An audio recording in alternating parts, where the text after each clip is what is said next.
What is happening, guys? Welcome to another episode of Comic Book Weekly. And yes, you're with me, Mike Spider Slayer, and of course, Brant Fowler from Only Good Comics. And I feel like I'm tall. I really do. Yeah, I know, right? I feel Right? like I I'm feel really like short. yeah. It's so funny. Um, Kat's not with us tonight, guys, because she actually had a con to do Yeah. this week. So she will be back next week. And why I we did not have a show last week was because it was my fault. So I It's all apologize. Mike's fault. Yeah, it is my fault. I had a family thing that I had to attend to, like an emergency. So that's why we weren't here last week.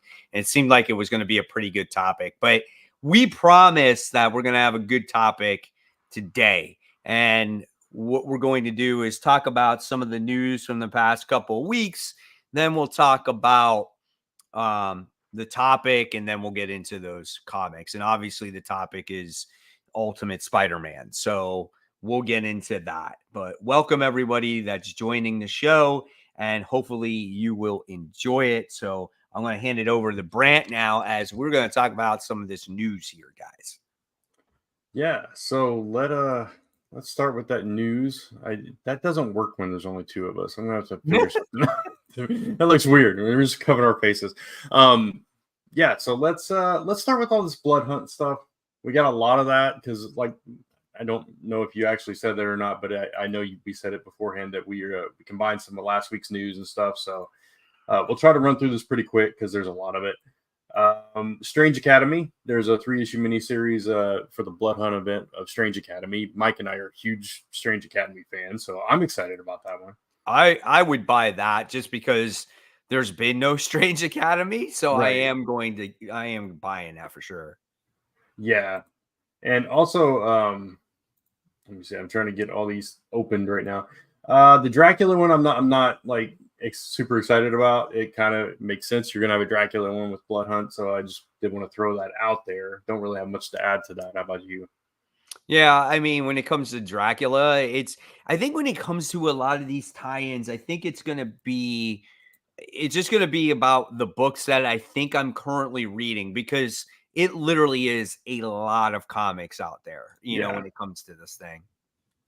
Yeah, it's crazy. Like some of these articles, like they start filling in some of the, like, as we're looking at these articles, they fill in so many of them, and each one keeps getting more and more. And as we learn more details about it, it's just like, oh my god!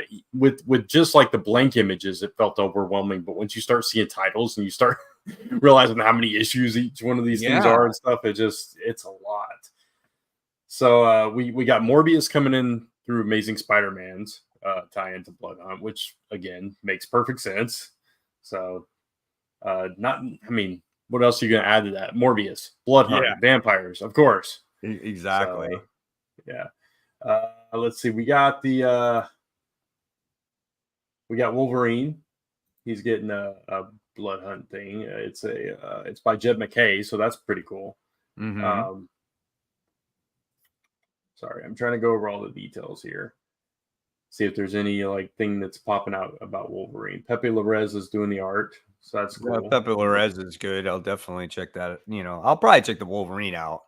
Yeah, that one's 4 issues, so that one's even longer. Yeah, it's just Wolverine fighting vampires with Jed MacKay writing. I'm down for that. Me too.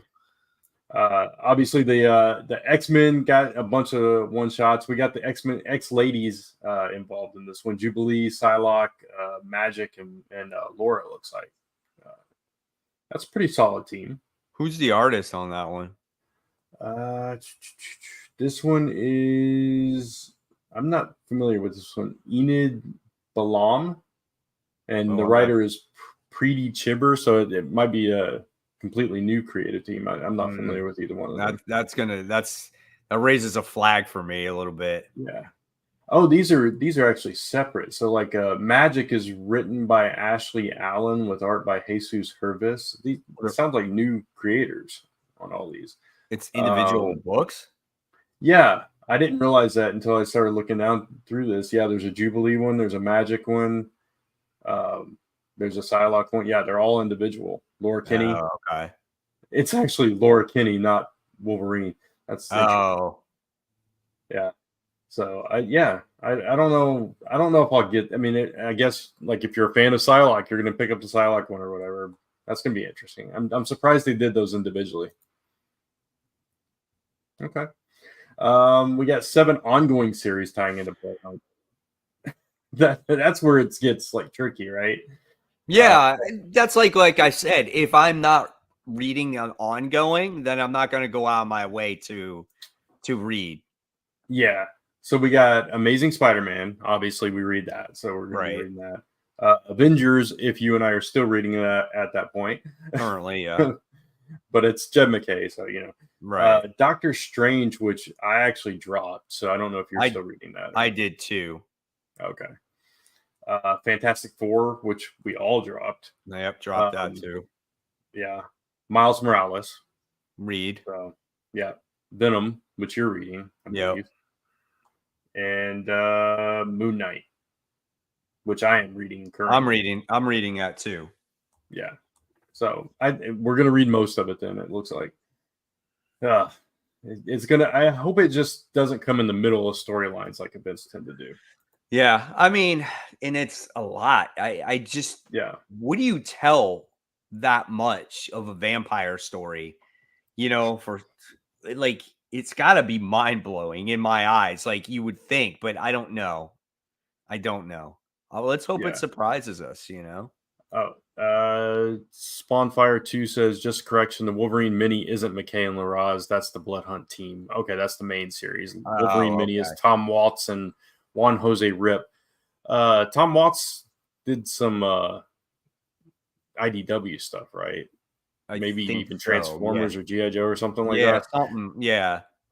Juan Jose Rip, I'm not a huge fan of that art style. It's more I remember some Avatar press stuff, like more horror, gory kind of stuff. Super detail stuff. But it makes sense though in a horror book. So it does. It does fit a horror book for sure. Yeah. Here we got a comment. TX Boy 210. Yo, what's up, everybody? Everyone's first time catching live. Huge Spidey fan. Love the second issue of this run. I can totally see this Spidey taking over the 616 Spidey as the main story. Has been great so far. Yeah, we will talk about our main topic. Just letting you guys know that are on the show right now. Once we are done with the news, we'll give you like kind of like our speculation on what we think might happen. And me and Brant have not talked about this. This was just a topic that we came up with to hear your guys' thoughts, if you agreed with our thoughts, and kind of like what I'm thinking and what Brant's thinking after all this. You know, should be a fun discussion. Yeah, for sure. Absolutely. So, I mean, that's pretty much all there is with Bloodhunt, right? Because, you know, you're either going to read it or you're not. It's kind of one of those, it's polarizing because if you're not into vampires and horror and stuff like that, you're probably going to skip it. If you're not reading those books, like you said, Mike. So, yeah. Yeah. And I think people are just like, why do I care about a Marvel vampire event? So, I think there might be people that just skip it all together, you know?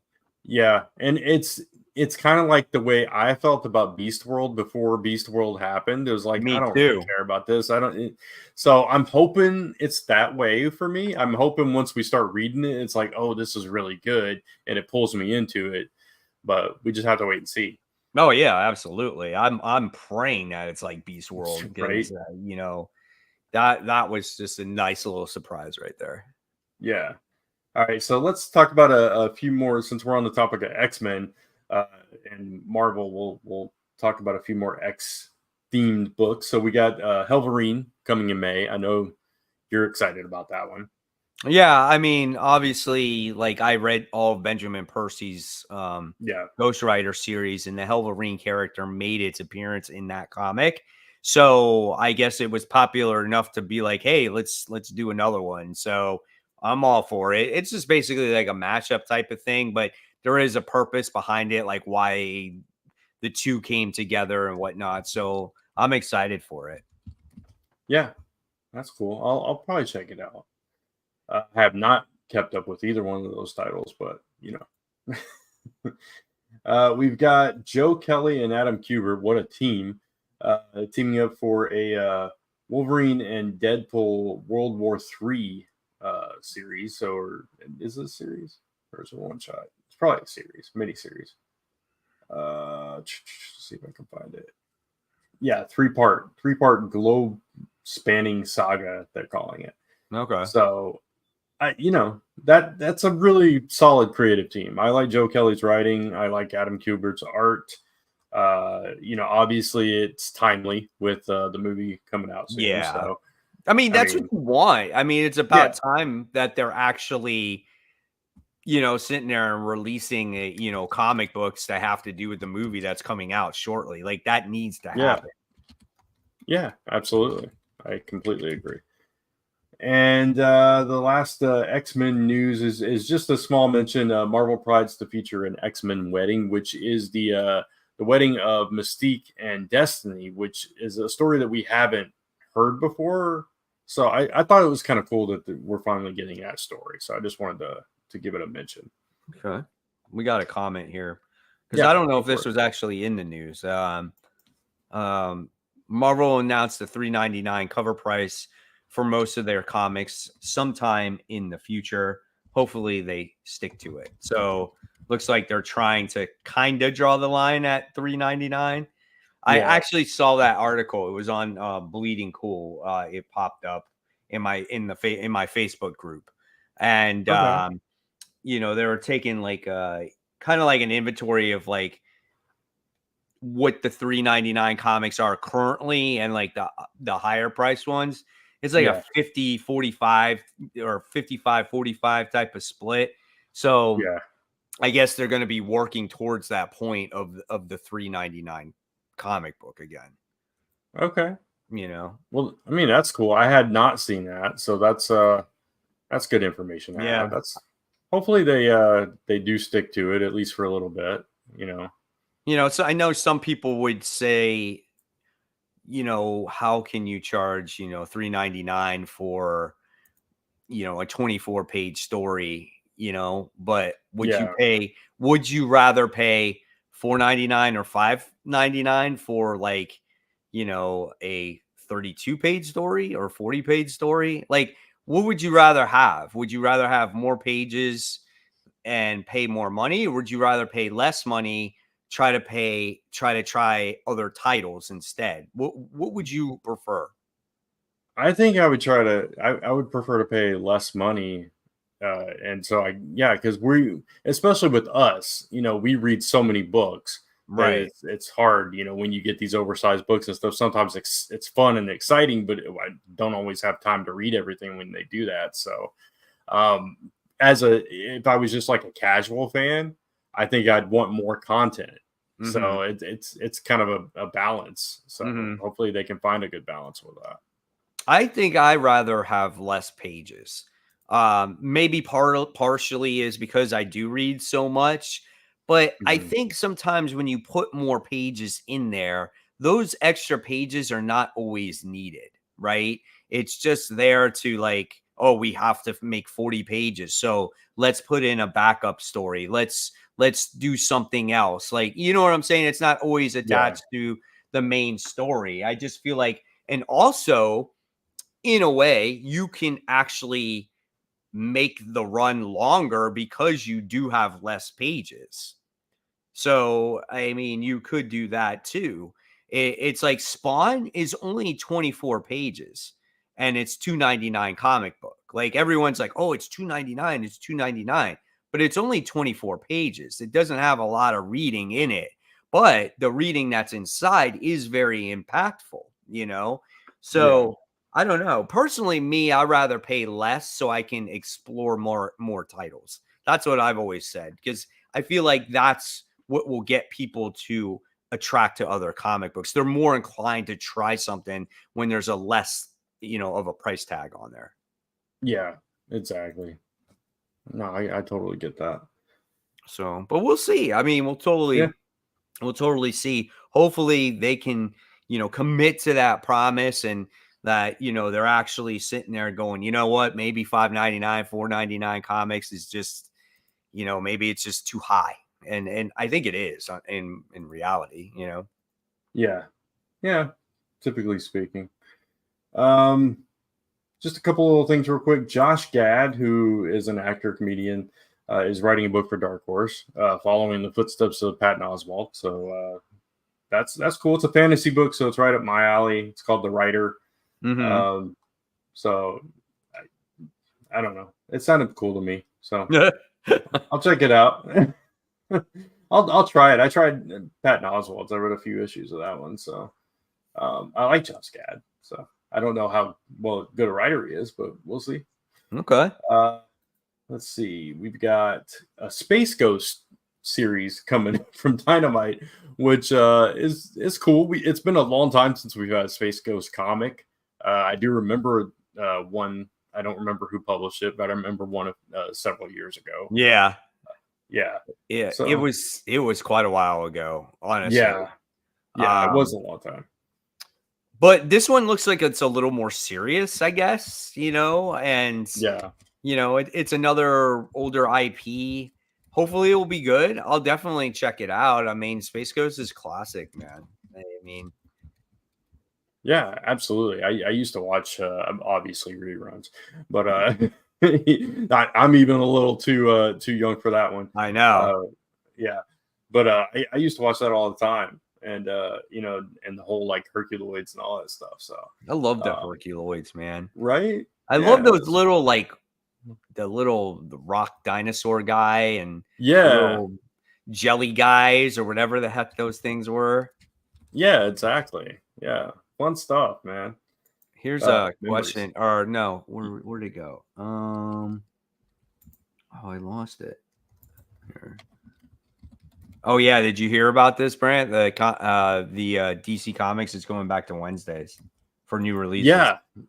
Yeah, I did hear about that. That is one of our news pieces. That's really cool. For us, especially like doing this show, sometimes it's like we got to remind you all, don't spoil DC Comics for us because we haven't read them. So come July, we won't have to do that anymore because we're all going to get them on Wednesdays again. So yeah, I'm happy that that's that way, Yeah, it's better for retailers. It's better for all of us. I know if you're only reading DC, you're probably kind of bummed that you're not going to get them a day earlier than usual. But I think it's a good move.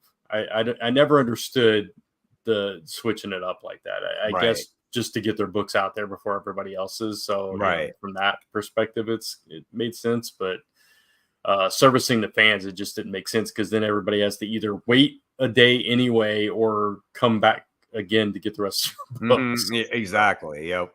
Yeah. All right. Let's see what we got next. Let's talk about there's 5 I'll just touch on this real quick. There's 5 new Teenage Mutant Ninja Turtle comic projects coming in 2024. We talked about this a couple weeks ago where it seems like they're really trying to build TMNT back up again, and like they're bringing in superstar writers and artists and all this stuff, and now they're announcing other books. I know there's going to be a Usagi Yojimbo book in this mix, some different stuff focusing on like solo characters and that kind of thing. So that's cool, especially if you're a TMT fan. I mean, they have to do something, right? They're gonna milk it for what it's worth, man. I mean, do you blame them? Really? Yeah, absolutely. I tell you. Real quick, just want to say thank you to the 50 people that are currently watching. Just want to say we have not touched on our main topic yet. We will be doing that in a few minutes once we get through this week's news. So just hang tight. It will be a fun conversation. Yeah, exactly. And just as a sidetrack, because if I seem distracted right now, it's because I'm trying to take our YouTube memberships live, and I'm running into it keeps telling me to create a community post. I create one, and it's not registering it for some reason. But did want to just throw that out there and announce that we talked about it a couple weeks ago, but now I think it's live. That memberships are live on this channel. We have custom badges. And custom emojis are coming, some perks and stuff. So check that out when you get a chance if you like. All right. So let's see. We talked about that. We talked about that. We talked about that. Let's talk about Venom War. Venom War pitting Eddie versus son Dylan. Are you excited about that one? I don't know. I mean, I don't get why we need to have father and son verse each other. The Yeah. Venom storyline has been all over the place.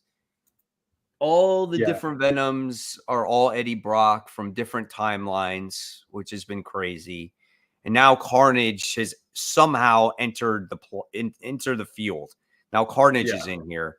How Dylan and Eddie fight, I don't know.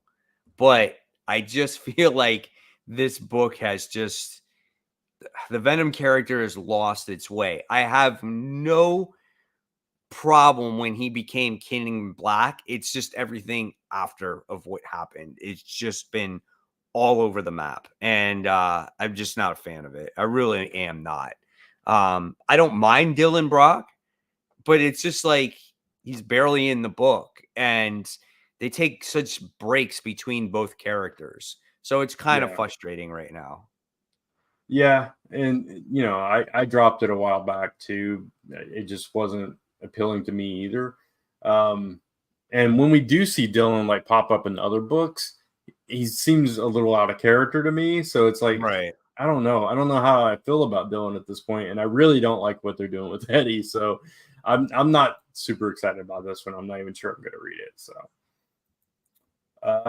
let's see. We got a Marvel launching Marvel must-haves line in March 2024. So this was announced at the Comics Pro Initiative, same place they announced the DC's going back to Wednesdays.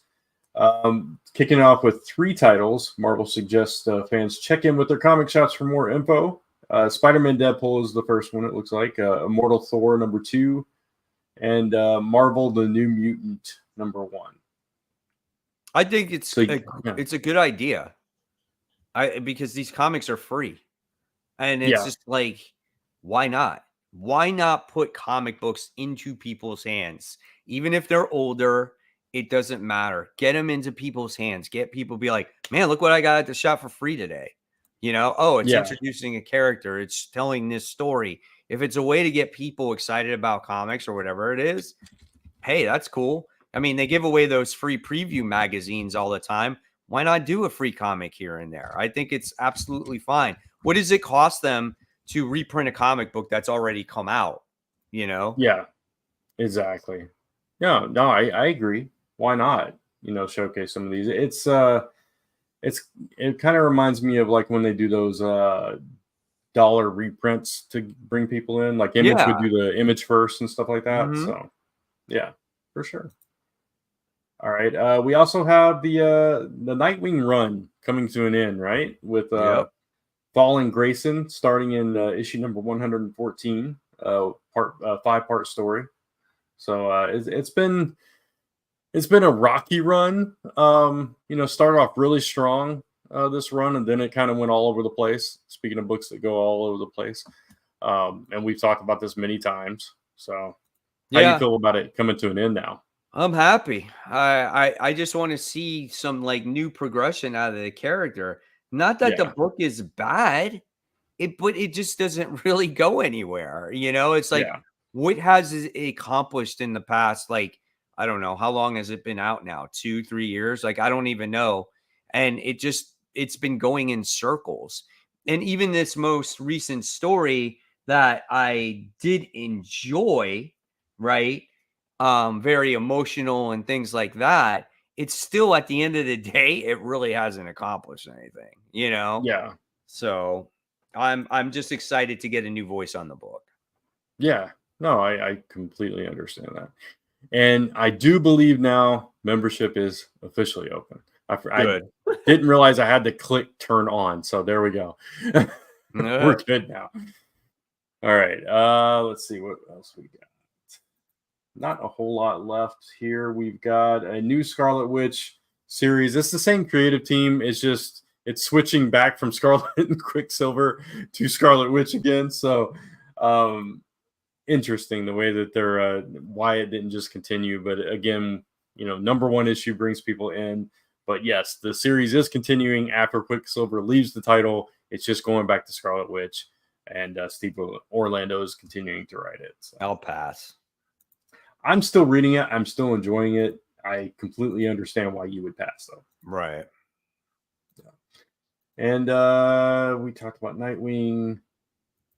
So that only leaves the DC announces Absolute Power event, and I marked this. I'm the only one who marked this. So this is spinning out of everything that's been going on, right? This is by Mark Waid and Dan Mora. It's concerning Amanda Waller and I guess the state of where things are left, and it's centering around Batman, Superman, and Wonder Woman, the DC Trinity, and all that stuff. So fail safe. So it's throwing all this stuff that we've been reading throughout all these books into this one big event that's focused around the biggest powers in DC, which is the Trinity and Amanda Waller. So it sounds like it could be a huge like universe altering event, which is cool. I guess it's only Mark Waid writing it, right? And Dan Moore. Is it just them doing the whole thing? I mean, that's all they mention here. I guess we'll have to see as more details come out, but that's what it says here. It said those two, so It didn't mention any other creative teams. And it's running through. It looks like it's running through November. That's so crazy. now you know why they're not on Shazam. Yeah, exactly. Right. Exactly. Because they've been focusing on this. So right. I just hope it's good. And I hope like it gives me hope where it's like I said, tying in all this stuff we've been reading through Batman, through Wonder Woman, through Titans, Beast World, and all this stuff, and just bringing it all to a head in this big major, square down between the two forces. I think that's kind of cool. It feels like long-term storytelling. Yeah, I think so. I think then maybe like everything that's been going on with Amanda Waller, how she's everywhere, like kind of makes sense, right? Yeah, exactly. So, all right, and that's all the news. Oh no, we have the media news. That's all the comic book news. I almost forgot about the stuff up top. So we got the Fantastic Forecasting. Probably should have talked about this first because there's not as much of this. I'm sorry, I don't usually do the news, so that's better equipped. You're good. Yeah. So, and that is the wrong link to go to the Fantastic Forecasting. So I don't have the actual link to go to the Fantastic Forecasting. That's lovely. Let's see. See if I can find it real quick. All right. While I'm looking this up, Invincible trailer for part 2. That's coming out in mid-March, I believe. What did you think about the trailer for the second half of this? Looked badass. I mean, there's not much to say about it. They didn't really give away all that much. I'm just like anxious for the show to come back, and because it's been too long already since the last episode, so I'm excited for it, man. I mean, I know it's going to be good. I don't need to see another trailer. I mean, I watched it. It's just like I'm just excited because it just looks like a blast. Yeah, no, I completely agree. And I didn't realize when I was watching it that they were breaking it up. And so when I finally watched episode 4, I was like, okay, where's the rest? I was like, I kept looking, and then I was like, oh, it's on a break. Oh man. So yeah, I'm just happy for it to be back as well. I think I found it. Obviously, we knew Pedro Pascal was going to be Reed Richards. Vanessa Kirby, who I don't remember who that is, is playing Susan Storm. Ebon Moss Bachrach is Ben Grimm. How do you feel about that one? Are you familiar with that actor at all? Who is he? What's he play? Let me look him up real quick. I remember the face. Oh, he was in The Bear. He was. Did you watch The Bear? No, I have not watched The Bear. Yeah, he's the cousin of the chef. He's the main character's brother was this guy's best friend. Okay. He's a good actor. I don't know that I see him as Ben Grimm. It's an odd choice for me, but he is a good actor. Okay. Let's see who is playing Johnny Storm. Johnny Storm was the weird one. It's the guy from Stranger Things. Eddie. Oh, is it Eddie? I think. Yeah. Yeah, Eddie I from remember Stranger hearing Things. that. Yeah. Yeah. Another odd choice. They're going a Uh-huh. completely different direction with this this casting. I don't know how I feel about it yet. Yeah, who knows? I mean, I don't care. As long as the Yeah. movie is going to be good, that's all I give a shit about. Right. Let's just hope that, they pick these people and they saw these characters in them and they're like, okay, they can play the Fantastic Four and they make a good movie, and that's all I hope, because we have not had a solid Fantastic Four movie in a long time. So Yeah. It looks like Vanessa Kirby is a British actress. She's from The Crown, and some British stuff, and one of the Mission Impossibles. So, not too familiar with her either. Okay, yeah. I mean, I'll reserve judgment until we see a trailer. I'm still not sure how I feel about Pedro Pascal as Reed Richards, but again, yeah, I'm that's different too. But keeping my mind open. yeah. Yeah. So, let's see. Pop this one up. Absolutely no thank you. That's one of the reasons I quit reading Superman comics, when they replaced the New 52 Superman over Mr. Fan Service. So I think that's towards our main topic, right? Oh yeah, we're almost there, guys. Yeah, We got almost there. We just got 60 viewers, so thank you. We just got one more topic to talk about. One more topic, and then we'll get to that main topic about Ultimate Spider-Man, which is the X-Men 97 trailer, bringing back the continuing off that 97 cartoon, that one. So yeah, what did you think about it? I liked it. Like, when you hear the music, I was like, oh yeah, man. It's like it just kind of hit home. And I'm like, I'm excited to see these new episodes. I know some people were like making fun of like how the characters are not drawn as sexy as they once were. Like the big thing is like Rogue. Like she's not as curvy or voluptuous as she is. I think that's hilarious. That's been going around online. But nevertheless, like I'm excited to see how they're going to continue the story. And it has, modern day animation, which I'm excited about also. So I think there's going to be a lot of people checking it out. I'm going to keep my fingers crossed that it'll be entertaining. Yeah, I mean, it's definitely nostalgia. I have fond memories of that X-Men cartoon. I'm excited for it too. I'm not trying to think too hard about it. I was listening to some of the in the trailer, the voice acting. I'm like, I mean, that's pretty much on par, right? So, it's a fun little thing for fans of the original, or people that have never checked it out. I think it's cool. Why not?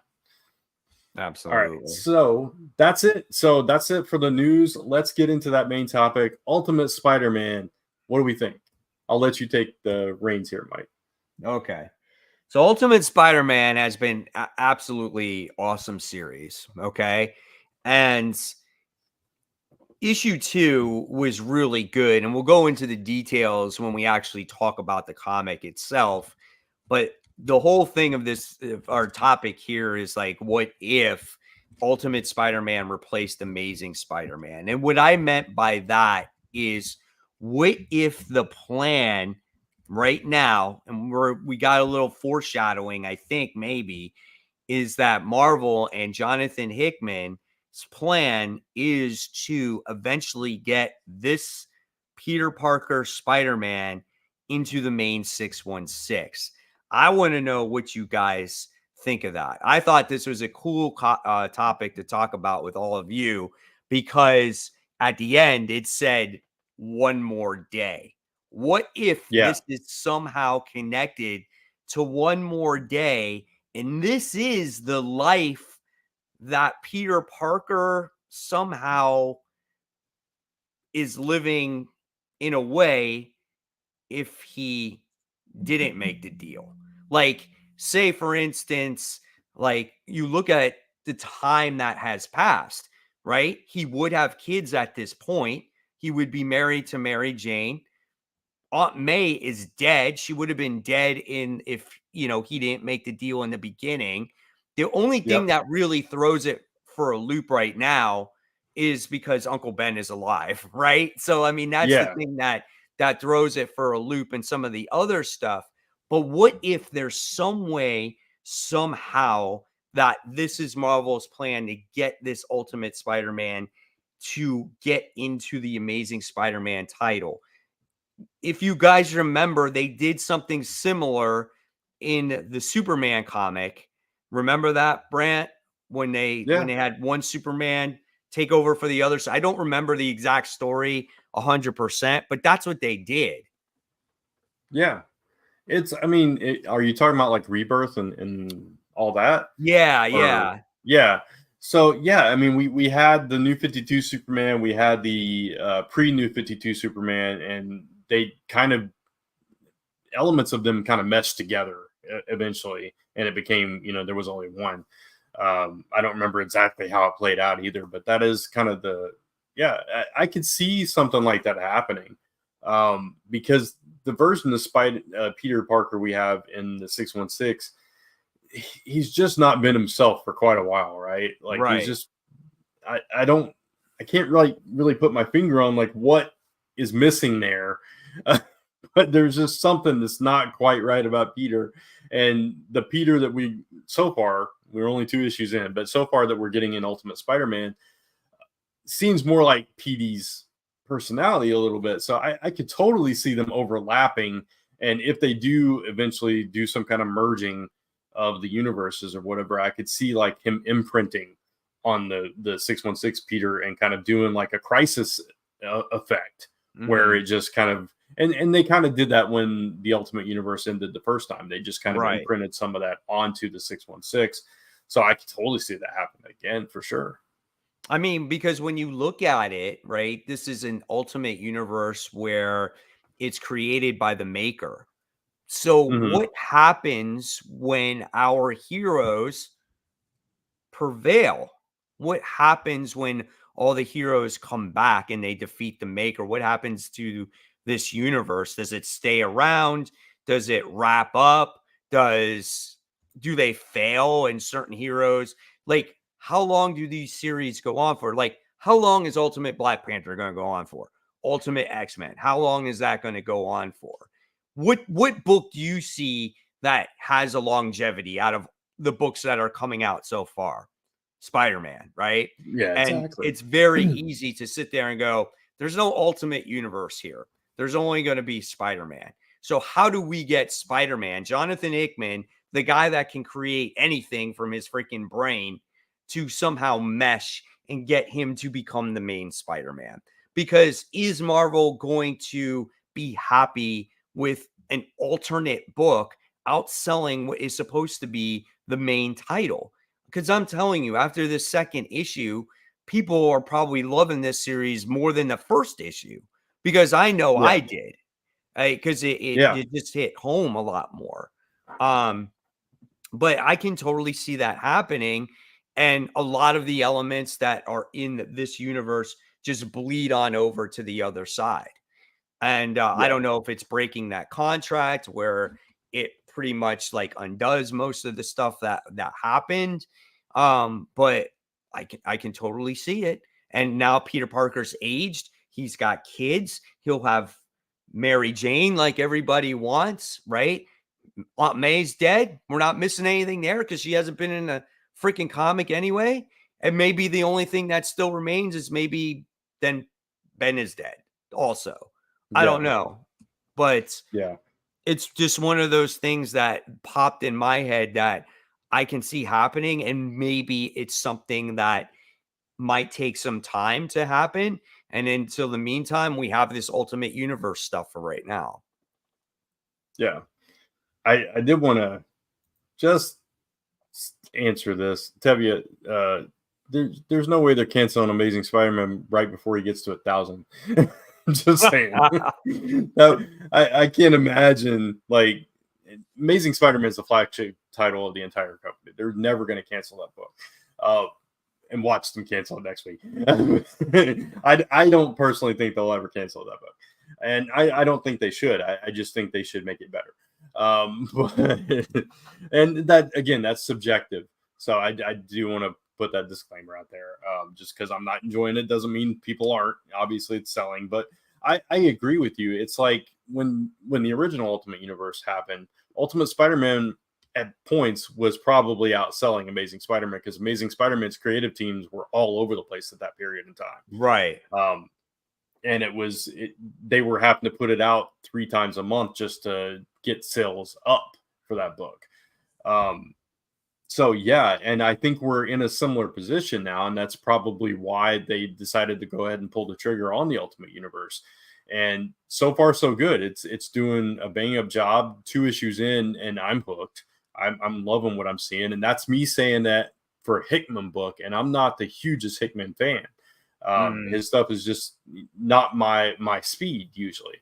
So if he can do that with Spider-Man, and I feel like he's captured the voice of Spider-Man, captured the voice of Peter Parker, and he's given us this family environment that a lot of us have wanted for a long time for Pete, and we're not getting that in the main book. And so I don't know. I could totally see this overtaking the main book, and then kind of them reevaluating everything and saying, oh, this is really what people want. Right. Maybe we should give it to them.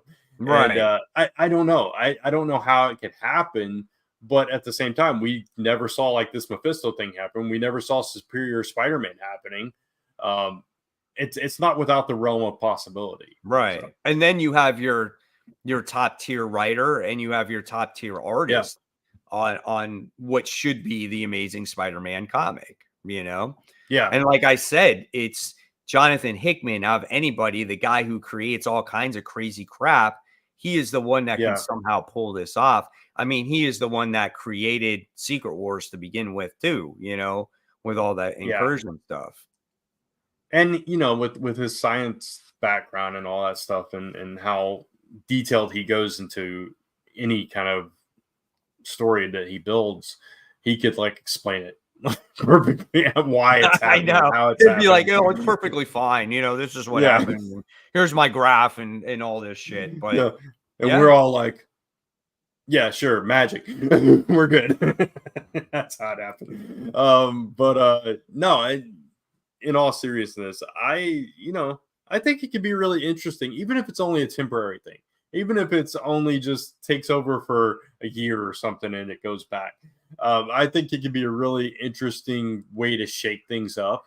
I think the Marvel Universe overall needs a shakeup. I don't know if this is it or not, but it definitely needs something to kind of just reset it a little bit. Yeah. And get it back on course. Because I feel like it's not united. It's just kind of like all over the place.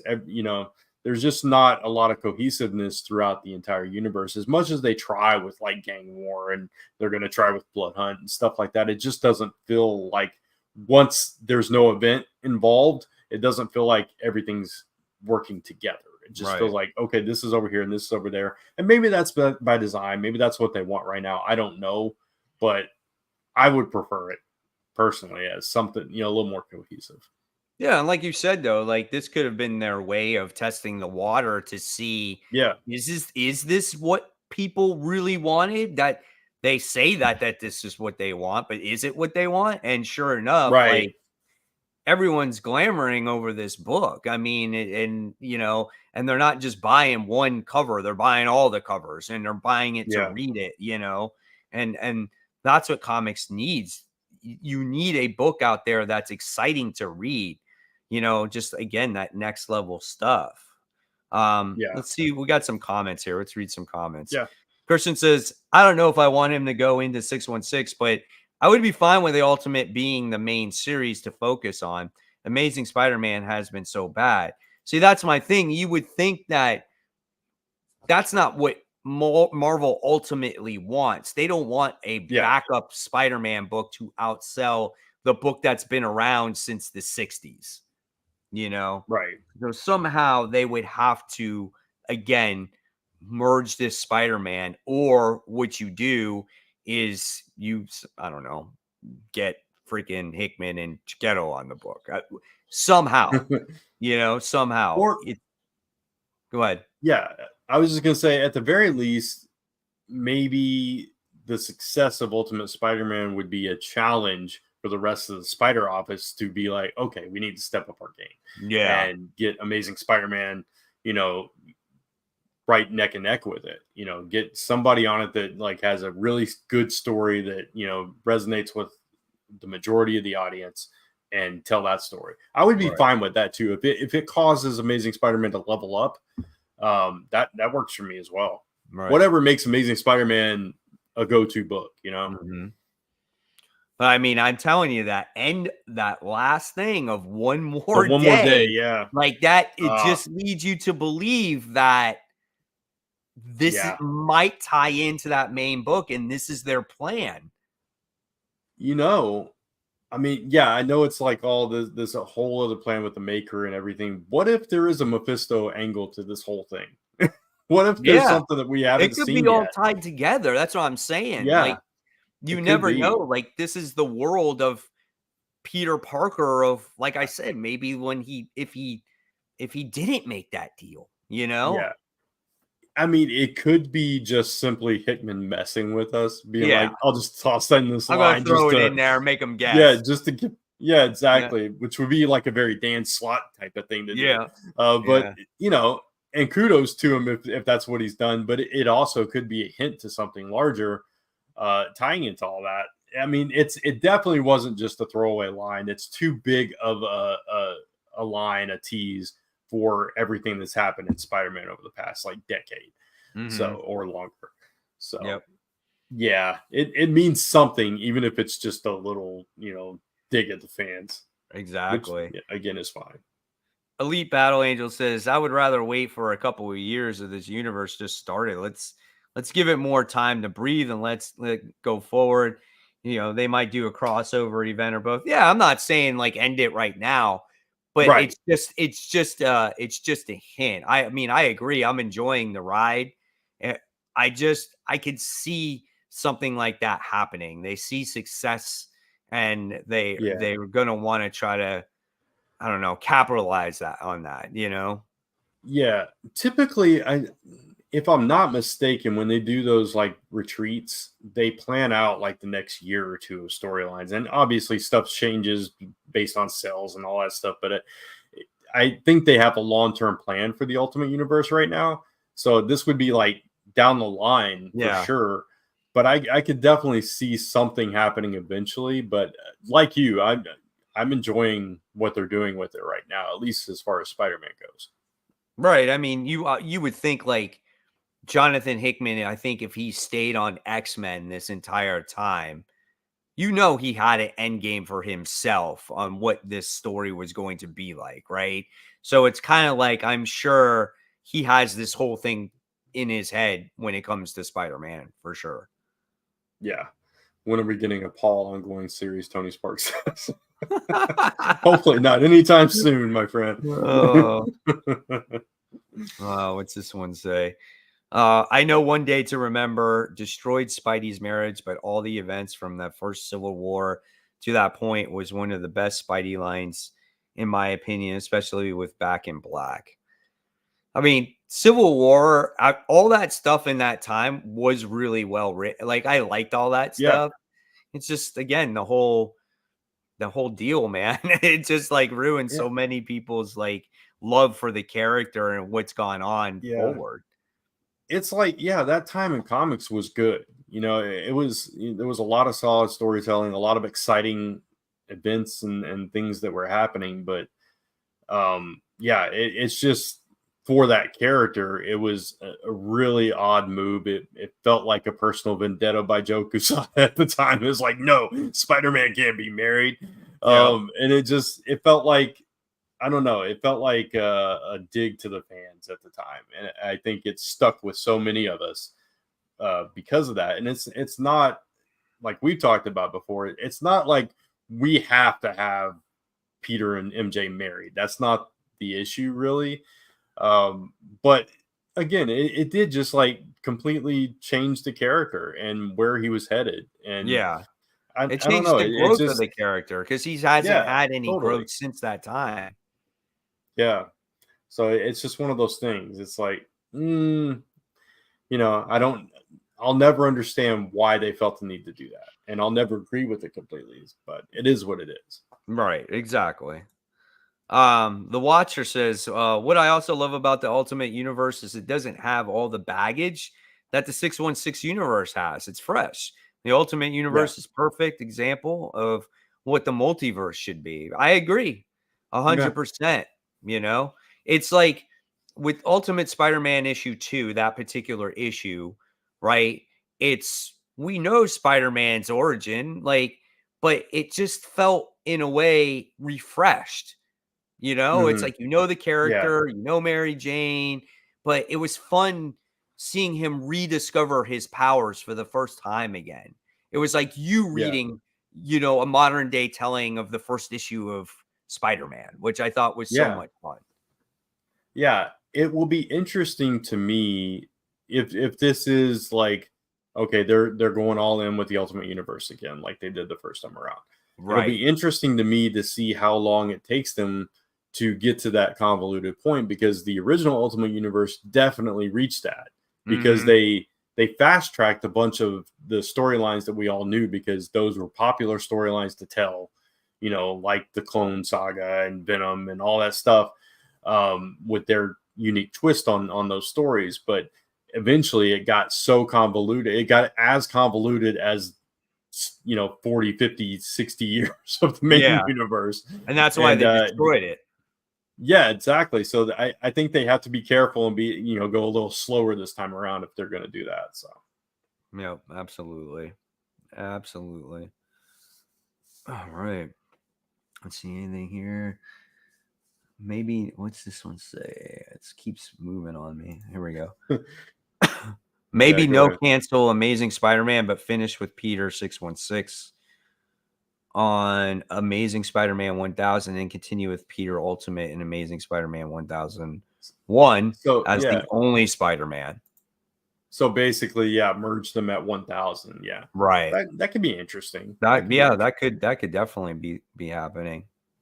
I saw somebody asking where all the comments were coming from. Yeah, we're on two different channels. For anybody new to the stream, we're simultaneously streaming this on Comic Book Weekly, which is our group channel, and then Mike's channel, Comic Book Quarter 2.0. Right. So let's see. Yeah, there's a lot of great stuff here, guys. Definitely thank you um for commenting. Yeah, it just says that it's on Mike's channel. And then he said, Yeah. okay. Have you got here's it's nothing to do with what we're talking about, but have you seen Madam Web? Have you seen it, Brant? No, not yet. Yeah, I You? haven't either. No. Okay. Yeah. I think I've come to realize that I don't think I don't think I'll see it. Is it still in the theaters? Like it's been like out for like what 2 weeks and it's probably out of the theater already. I mean, I'm sure it's in some of the theaters still. It's probably one I'm gonna stream though, to be honest. Yeah, me too. Are you gonna see Dune 2? Yes, I I'm will. not. I didn't even see Dune 1 or the I original like the Dune. first. I've seen them both. I like the new one. I don't. The original's kind of boring. I know Mike hated Jackpot because she skipped her training and growth. Would you be interested if they started fresh with Ultimate Jackpot and show? Yeah, exactly. That's exactly what I'm talking about. Jackpot, no trial, no tribulation. Spider-Man, look at the training. Look at what he did in issue 2. So this is exactly what I was talking about when it came to the Jackpot comic and the Yeah, Spider-Man comic book. That's what I want Jackpot to go through. yeah, and I get that. The only thing I would say is that she did get some training through that Black Cat amazing Mary Jane story in whatever that was, Purgatory or wherever they were. I forget where that was. Yeah, I would But guess. I mean, it's I totally get what you're saying. They you know, really tried to rush that. I know, but I just playing devil's advocate a little bit. right, right. I guess they But try I to fit it all in because it was one issue. yeah, but I agree. I agree. I would have rather seen, a little bit more depth to it. All right. Did you Nike hear hat that guy. Brian Michael Bendis has signed a deal with Amazon? I thought we talked about that. Didn't we talk about that in the previously? I thought we did. I Yeah. thought we did. Nike hat guy's name is Brandt, by the way, people out there. Just saying. we had this running joke for 10 years. I'm everybody else. I'm the other guy. Now Nike hat guy. No. The name's Brandt. Been here for 10 years. Thanks, so. Nice to meet you. Just playing. They need to make a one shot with Paul where he does get killed. I would pay so much money for that. Make it a $10 comic. The death of Paul. Yeah, the assassination of Paul. Spider-Man hires the Punisher to go get him and shoot him in the head. And it's got to be, it's not even Frank Castle because he's somewhere else. So it's got to be that new guy, Joe Garrison. Yeah. So we're going to get Joe Garrison to do the deed and get rid of him. With great power comes great revenge. Oh, God. That'd be freaking awesome. That guy needs to go away. It's all over. Yeah. So why can Mary Jane be married to some jerk off and she can't be married to fucking Peter, right? Like, I don't get that. Yeah. And Mary Jane's she's a hero now. So she's married. Mary Jane's relationship doesn't matter. It only matters because it's Peter, Spider-Man. No, that's not cool. That's not funny. Oh God! All right, so that was a cool little conversation. It's just a little thing to put in people's heads. Like you said, it could be like a little Easter egg because it's one more day, and this is Jonathan Hickman's like way of saying, maybe something can happen in the future, or maybe it's just a little dig going, this comic book is kind of for you guys that hate the one more day type of thing, Right. So exactly. Nevertheless, Ultimate Spider-Man kicks ass. If there's one Spider-Man comic book that you read, it's that one for sure. Yeah. All right. Absolutely. Let's talk about the comic books because that's what we do here. We talk about comics. Let me get to that page. All right. So let's continue off the topic of Ultimate Spider-Man issue 2. Yeah. So Ultimate Spider-Man issue 2, we wind up getting to see him don the suit, and the suit is the black suit, but it's a new little twist on it. It's got no spider on it because he kind of doesn't know what to call himself, right? I mean, it's just a regular black suit, and we wind up getting to see people swinging around and him experimenting with his powers, and his daughter's afraid of him, and she catches him in the house, and she realizes it's his dad, and she freaks out. So it's like real good emotional stuff going on in that comic as well. It just overall was a lot of fun, and the great thing about that comic again was him going up to the Shocker. And he falls for his nonsense. He's just like, okay, I did the wrong thing. Let's be pals. I'll just walk away. And it's like, really? And he just like throws him in the trash. I could so see that being in like a movie. It's like, I've learned my lesson, hero. Yeah. It's like, really, I did a good job. That's awesome. And then gets taken down. It was hilarious. I loved it. And he fell for it twice too. Yeah. And then he's like, oh, my wife, she needs her treatments. I can't, man. He's like, no, are you joking?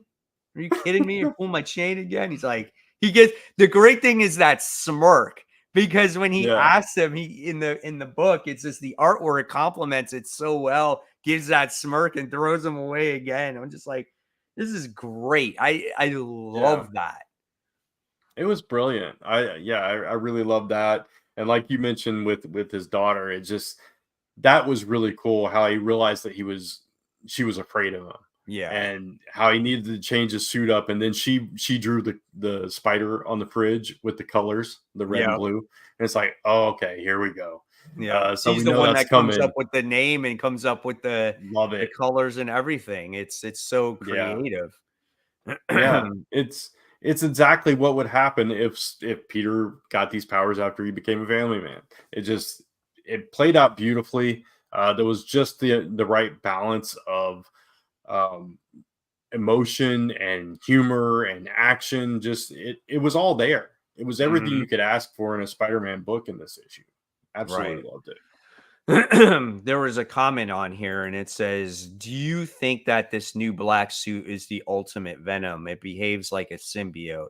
No, I think it's just the technology of the suit. Yeah. Because I mean he's older, technology is more advanced than it was when the original Spider-Man got his powers and all that stuff. So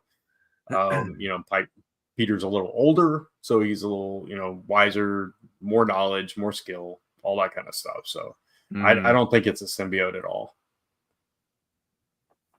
Correct. Hold on. I just got to answer this text real quick. Yeah, no problem. Once you move on, if you have anything else to say, go ahead and say it. Otherwise, we can move on to the next book. Yeah, we can move on to Batman 144 because I'm just going to sit here gushing about Ultimate Spider-Man. So Batman 144 continues the Joker Year One story.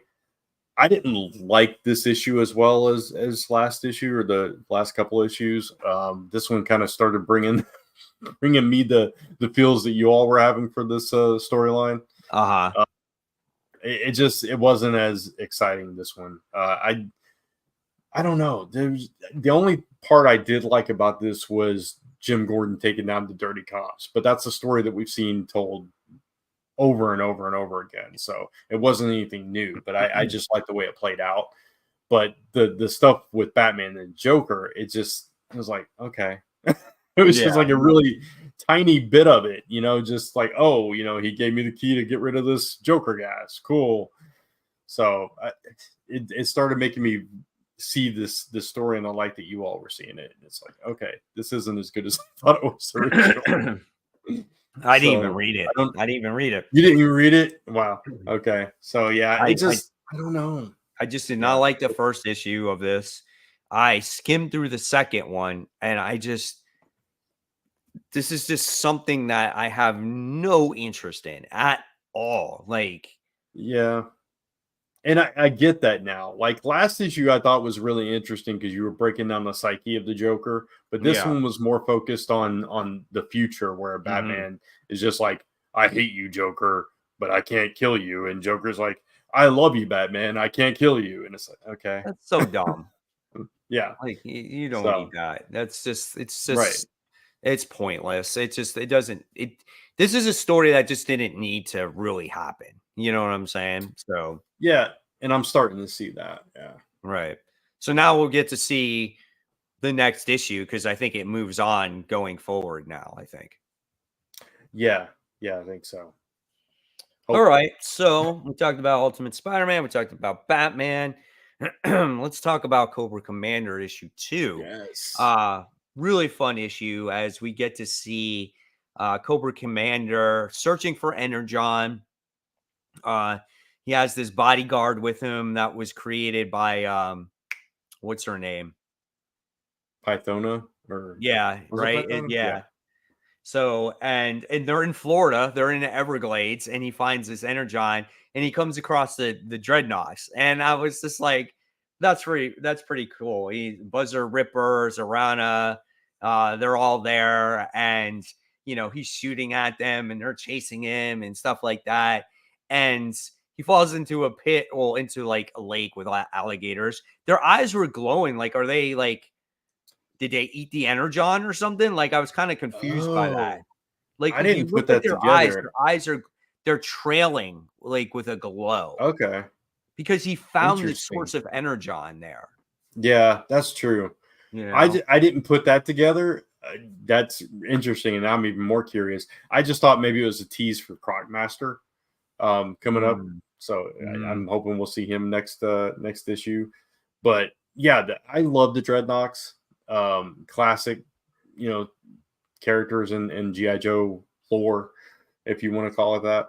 It was gory. And yeah, they were so gory. It made them even more like diabolical than ever. Because, it's the Dreadnoks were always kind of comic relief, except for Zartan, who was like, he was always frustrated with how dumb his underlings were. Yeah, exactly. These guys, even though they weren't the smartest, people, they were brutal and they were deadly. And I thought that was really interesting.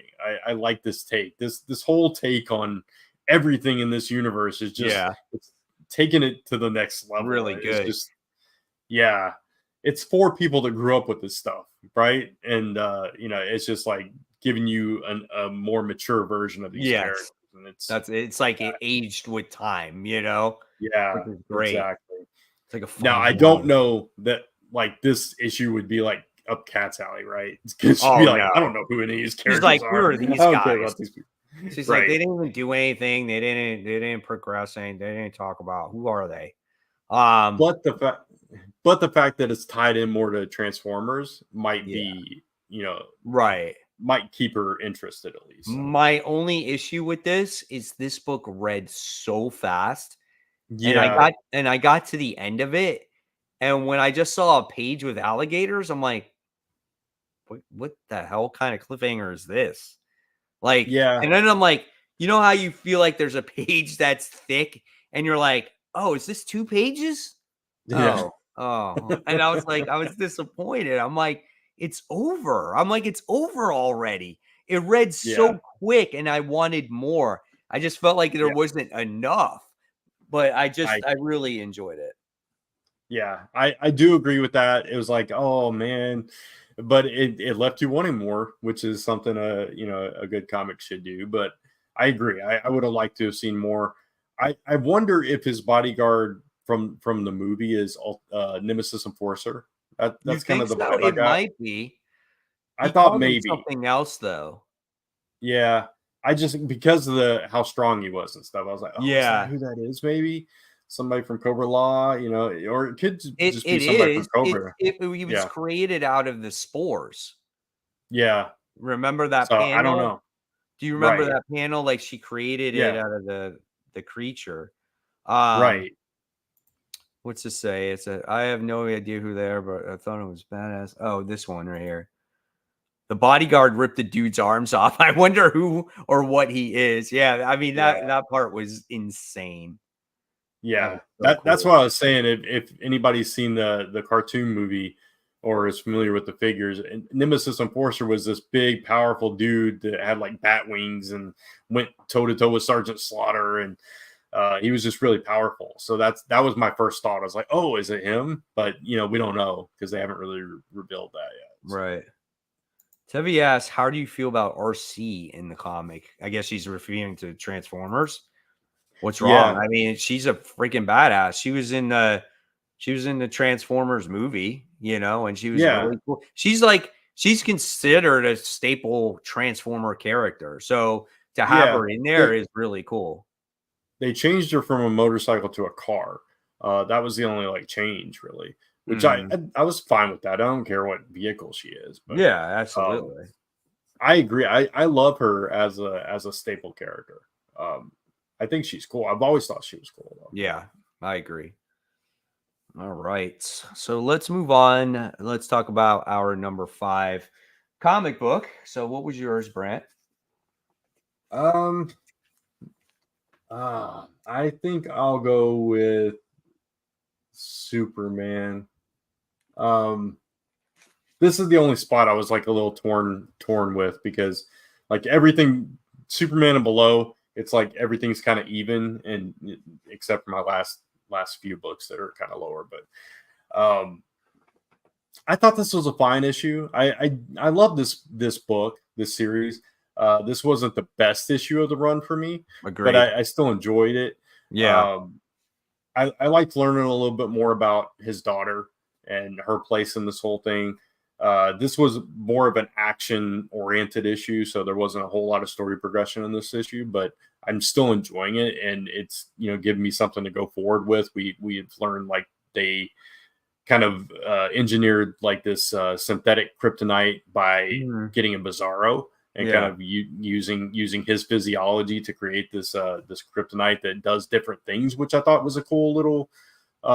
It's a different way to introduce Energon. Yeah, kryptonite. Got Transformers on the brain now. Kryptonite into the story and stuff. So yeah, just another solid issue of Superman, basically.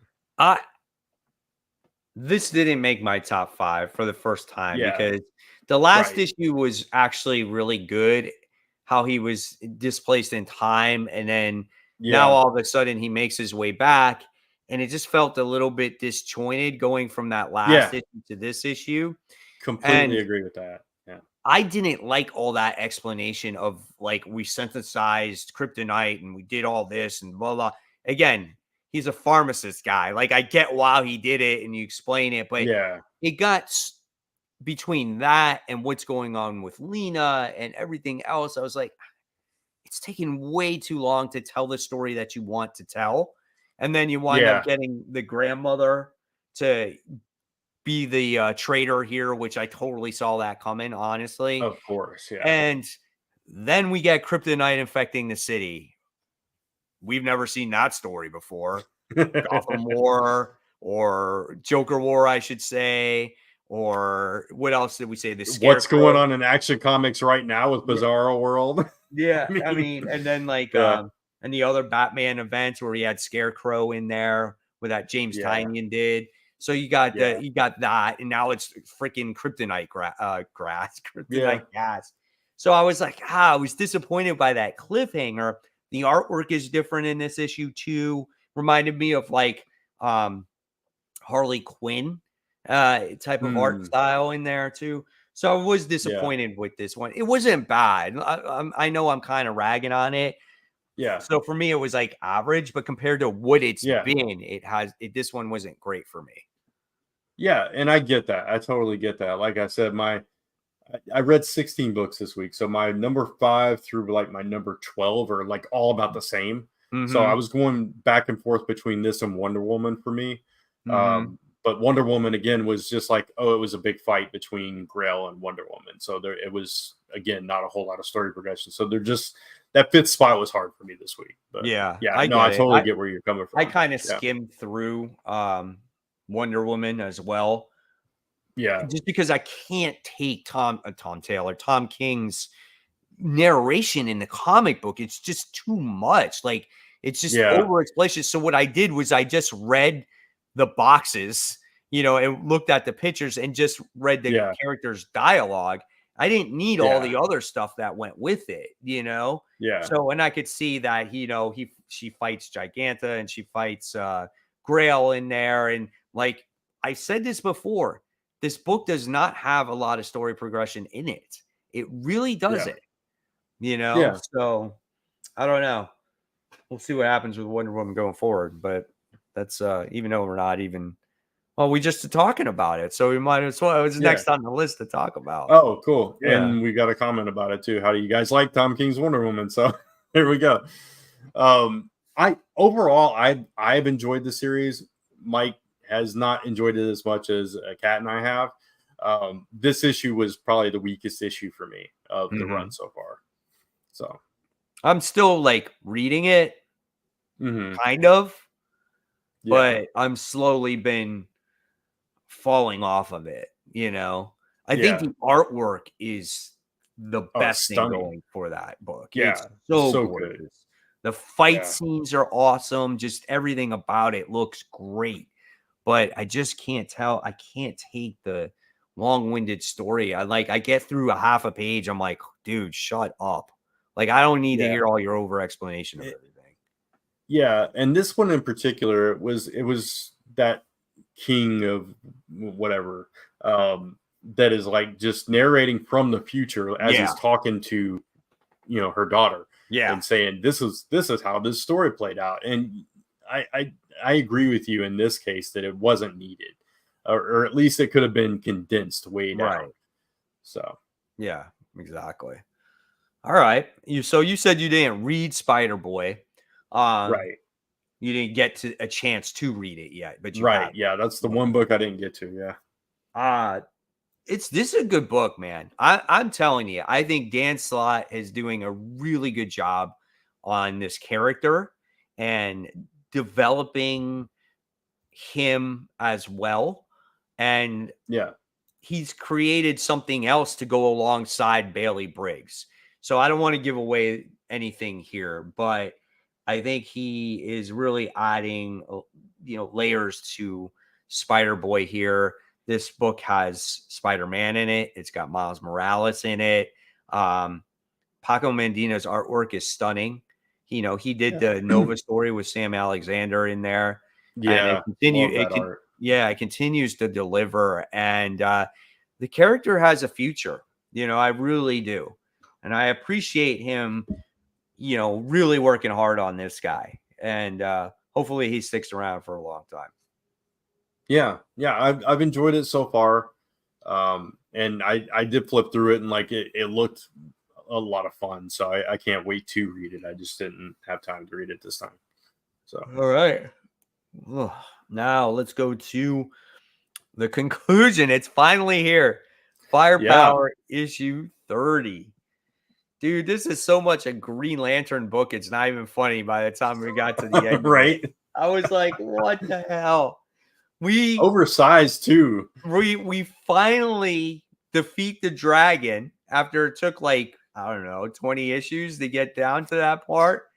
And it took them this long to realize that the firepower, the art of firepower, is connected to emotion. Yep. It's just the emotional spectrum. Yeah. How do you not know this? Especially his sensei or his elder, right? Like, and it took the other guy who defeated the Shaw character, right, to realize that that's why they're different colors, because they're connected to emotions. I was like, what? I'm like, come on. And then they're the Green Lantern Corps. And then they're just like, we're going to town on the freaking dragon. And they kill the dragon. But what made the book cool was the ending. We go 15 years into the future. His dad's in charge. The kids are grown up. You thought it was a different pair of people, you know, but it wasn't. And you got to see the whole family and everybody, you know, the whole clan, you know, growing again. And I thought that was kind of cool.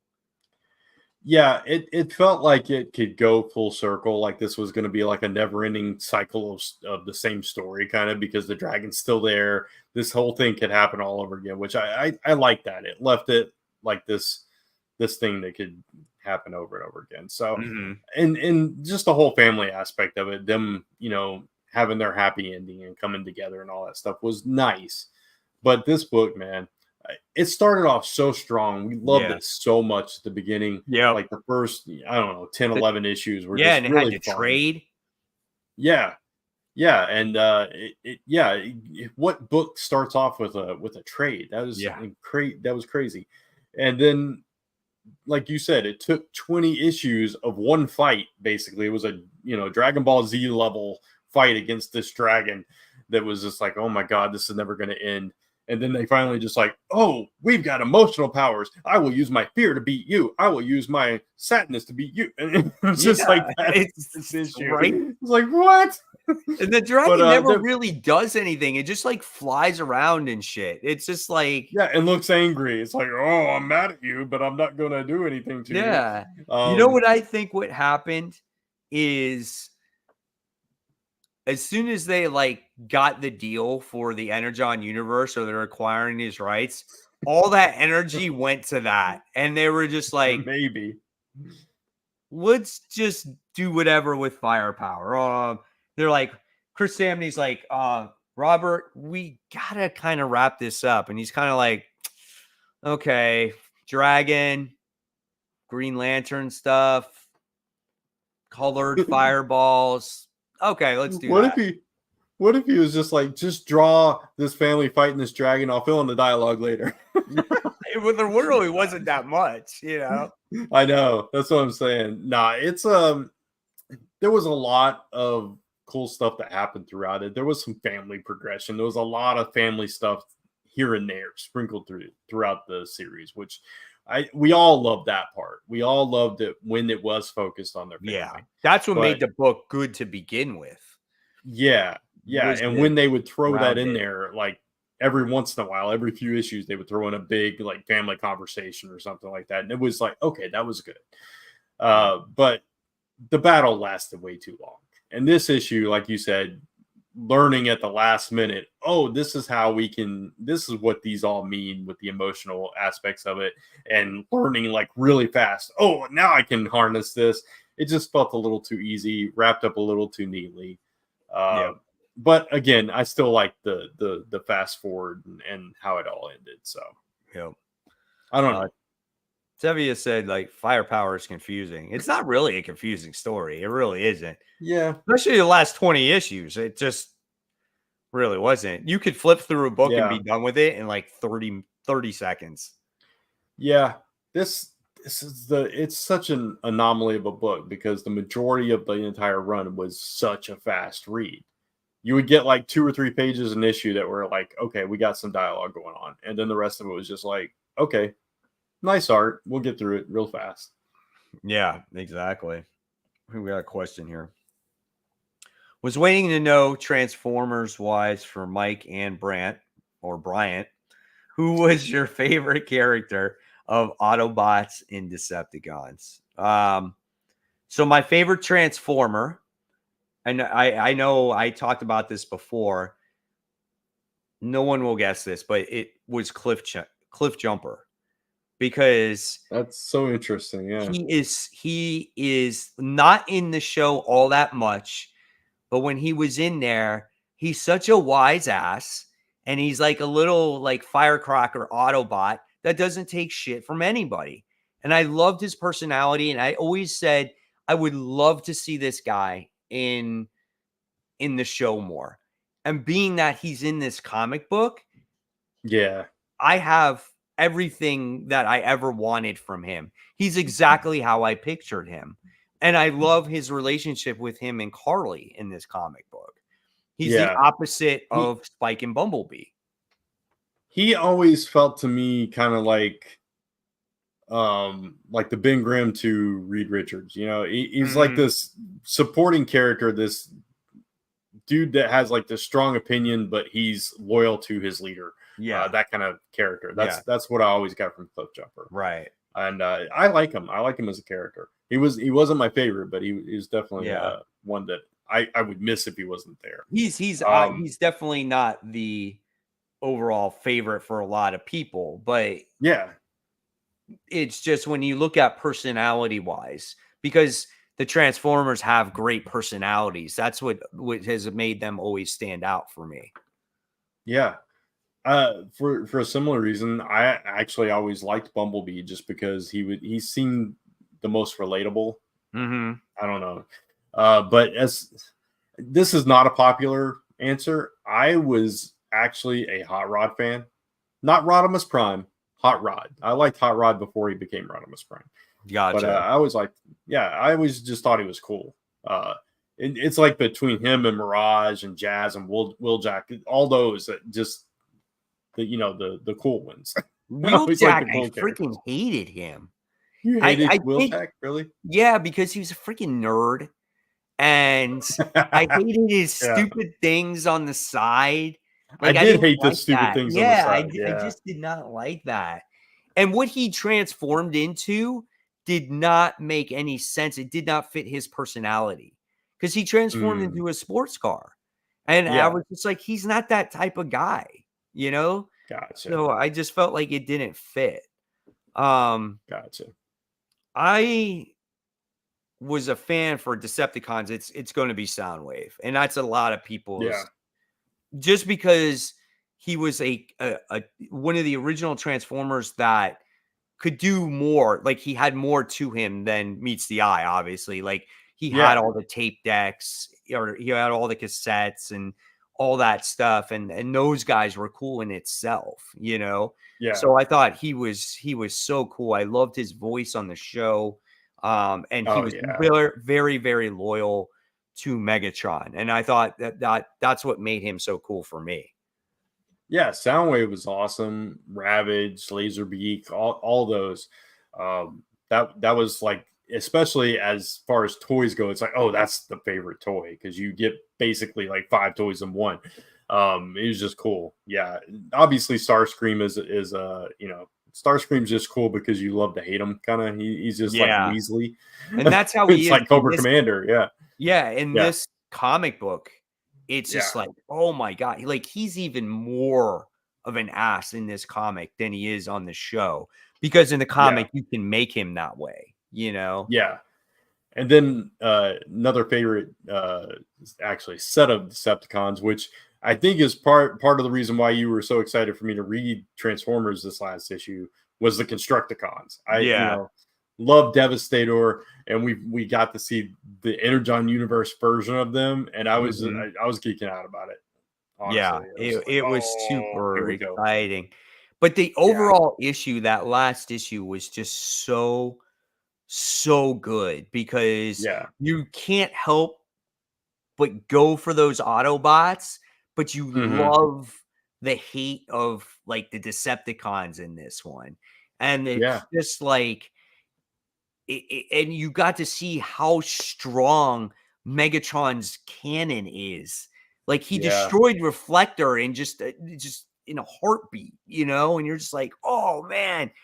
And it was so good, man. It's just overall just so awesome. Great comic. I know I don't think we got a chance to talk about it last week, but right. it was such a good issue. And yeah, to see Devastator in there, you're just like, "Oh, dude, that's crazy." But the issue was phenomenal, freaking phenomenal. So not Yeah, even just yeah. for Devastator, just overall the desperation between the two is what makes it so cool, man.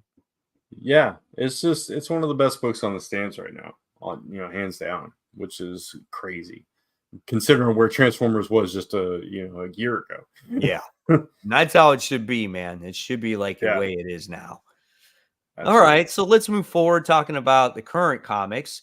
We're going to dive into the number 4. So what was your number 4? It actually was Firepower. That's funny. Just it's the end, right? And I did like the way it ended. So Okay, cool. My number 4 was World's Finest, issue 24. Um, it was a pretty cool book. I liked it. It was a solid ending to the Kingdom Come storyline. We wind mhm. up getting to see Darkseid in this comic, Oh, and cool. it's like typical like Darkseid. He had his hands behind his back. He took on people like it was nothing, and we got to see how David becomes evil. And we get this wind up seeing the outcome of what happens to him at the very end when he becomes an old man and everything else. I thought it was Yeah, very emotional and really good ending to this story overall. And the artwork continues to deliver. Just my favorite part though was Darkseid in the beginning of this. It was like, oh yes, man. That's how Darkseid nice, is. So nice. really good Yeah, stuff. I unfortunately fell off that book. So Oh, that's a shame. Yeah, it was a good ending to yeah, this one. yeah. And what was your number 4? Beast. Mine was Firepower. Remember? Oh, that's right. That's Um, right. You said it was. yeah. Beast Wars was my introduction to Transformers, and it was Canadian. The name change it says. That was my brother's introduction as well. It came out around the time when he was a kid, and I got to geek out a second time around because I got to buy him all the figures. So I've got like a big bucket of Beast Wars that I got for him back in the day. So that was cool. Yeah, that's cool. I remember Beast Wars.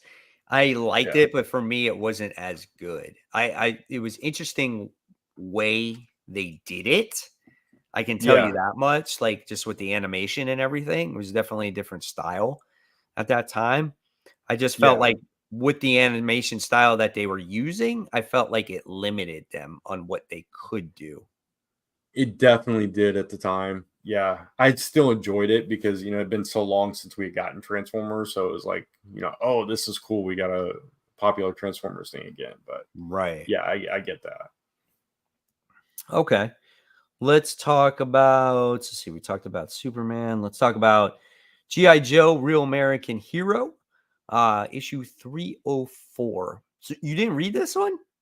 I have not read any of them yet. I'm behind, Okay. so yeah. So I won't go into it then. So I'll let you read those because you're gonna have Okay. to read it to understand it. Yeah, see, I bought the last 5 issues of IDW's run to Yeah, kind of catch up, and I haven't gotten around to reading those yet. So I'm like, well, I don't want to read the Image ones I because got you. if I've got them, I want to read them. So I'm just a little behind. I'll have to catch up before the next one. I'll try Okay. to. I can say that for a new reader, it's not new reader friendly. It really isn't. No. Yeah. Yeah. So let's go to Edge of Spider-Verse issue 1. Okay, Interesting so book. we got Weapon 8. Yeah. I know people were buying it for spec reasons. Some people thought he was really cool. Listen, I think he looks cool, but for me, that was about it. Listen, this dude can't beat freaking Wolverine. I'm sorry. And it made a fight with Wolverine look like it was absolutely nothing. And so I get this is a different world and stuff like that, but you're still fighting Logan, Weapon X, man. You can't. I feel like you can't disrespect that character because it's just like it's fucking Wolverine who takes on the Hulk, man. And you're going to freaking lose to some reject Wolverine Weapon X character? I don't know. Well, he is Spider-Man. Yeah. I mean, he is Peter Parker. He looked dumb with his 8 eyes. I didn't like that. I was kind of disappointed because I was hoping it was Cyclops. Because he looked like he does look like Cyclops' X-Men yeah, outfit. You're right. So I was hoping it was like I didn't like how he's like, I want to know who I am. Please tell me who I am. Ooh, what's my name? Yeah, he was a little whiny. Yeah, I'm like, I was really up. Yeah, I was really hoping it was Scott Summers as a Spider-Man. That would have been cool, though. Cool. Spider-Man with Cyclops' optic blast. I thought makes sense though. Yeah, like those two would fight against each other, right? Yeah. And then he takes on Captain America. I'm like, no, you're not gonna fight Captain America. And then, did we forget about this whole spider bite story? Dumb. That's stupid. Oh, I didn't care about that one. Yeah, see the Spider-Man 2099 story teasing the upcoming whatever it is. Yeah, I agree, okay. But the thing is, that was okay. But the thing is they're going to talk about that some more in the Web of Spider-Man comic book, right? Yeah, and I feel like is this the right book to put that Spider-Man 2099 story in? It wasn't needed here. Yeah, I think you could have just told the one story, the Weapon 8 story, and expanded it out a little bit and just I agree with that. 100% there. Yeah, absolutely.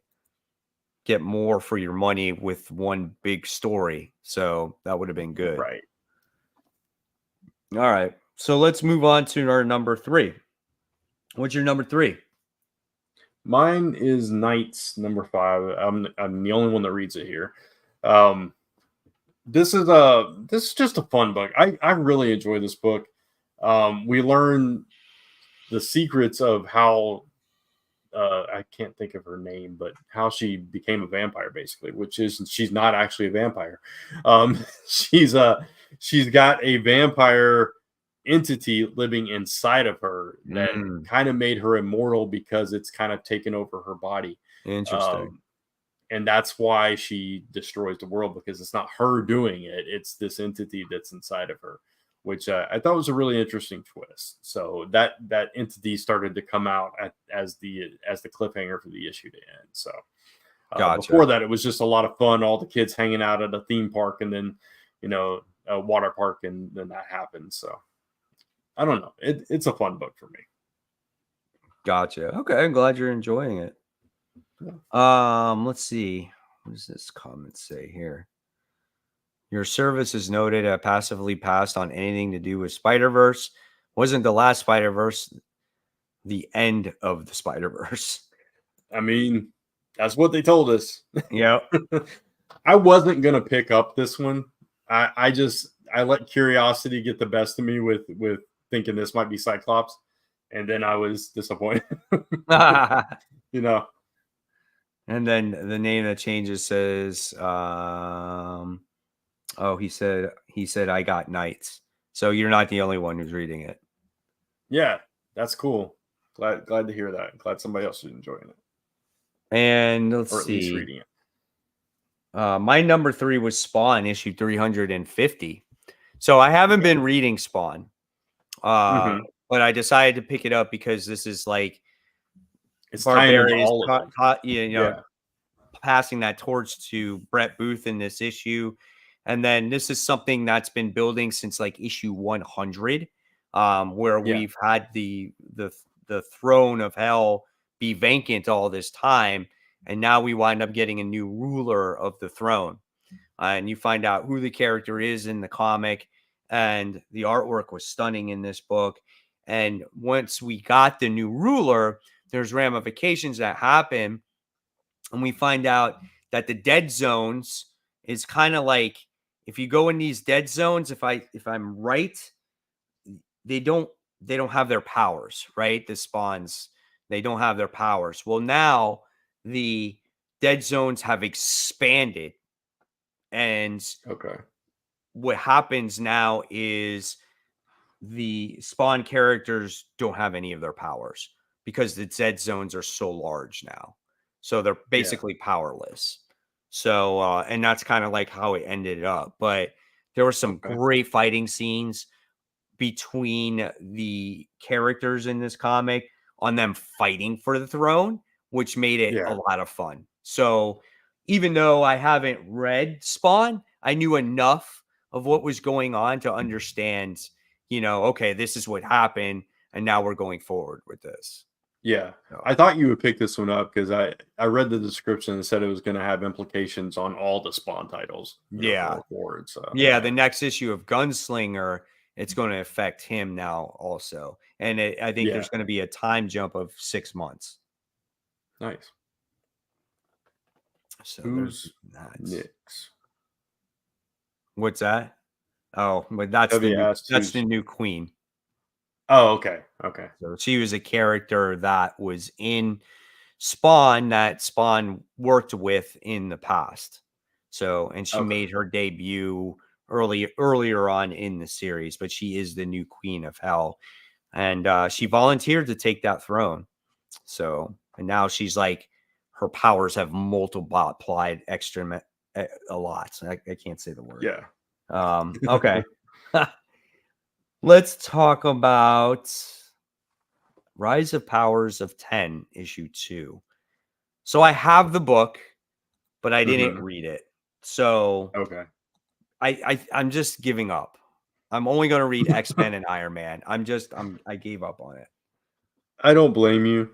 This was a little bit convoluted, and it was just basically Professor X executing a plan to go back in time in one of the timelines to talk to a Moira that doesn't turn into a robot and try to secretly kill her so that none of this happens. That's basically all it is.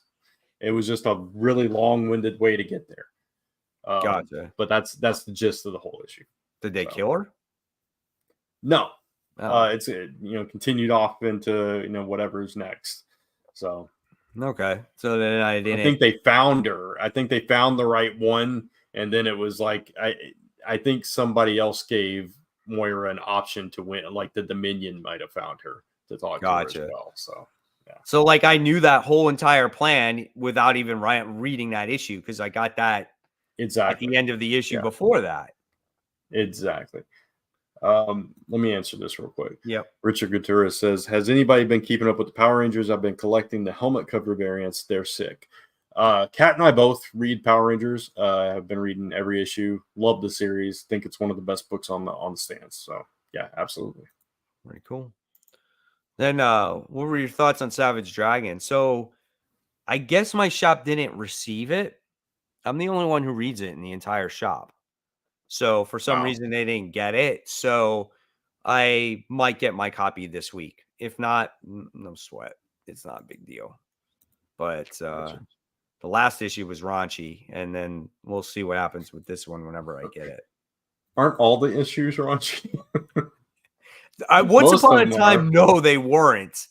Yeah. Until Malcolm Dragon, Savage Dragon's son, met this nymphomaniac named MJ, is when it started getting that way. But before that, no.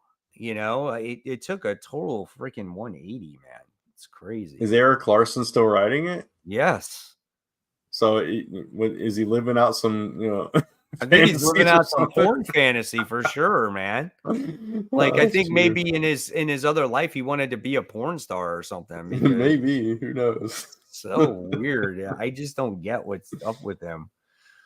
Goes from Spider-Man to porn books. So I don't know. Titans issue 8.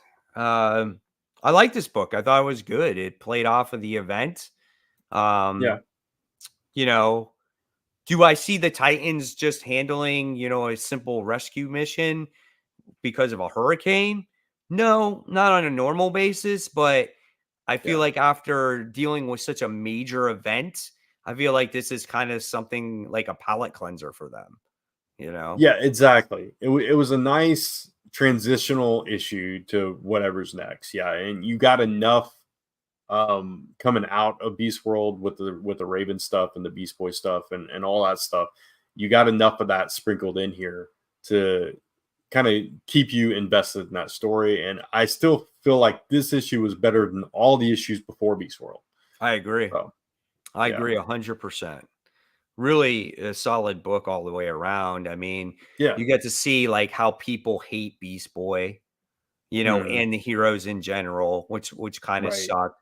Waller putting in her shit, there's a little too much of the news broadcast, but I get this with the way of catching up readers that maybe didn't read the event. So, but overall it was pretty good. I liked it. Yeah. Gives me hope for going forward with the series for sure. All right. So let's move on to number 2. What's your number 2, Brett? Mine is Cobra Commander. So we already talked about it.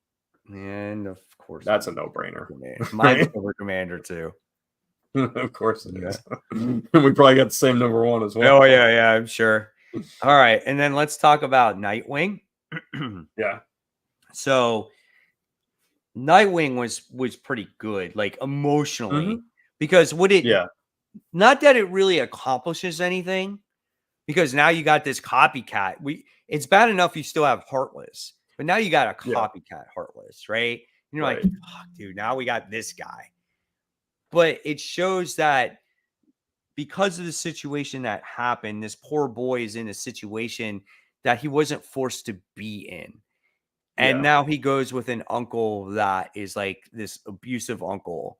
And it shows you that not everything has a happy ending. And I'm like, oh man, that sucks. That's what I liked about the book. Yeah. It kind of pulled on your heartstrings a little bit. Yeah, for sure.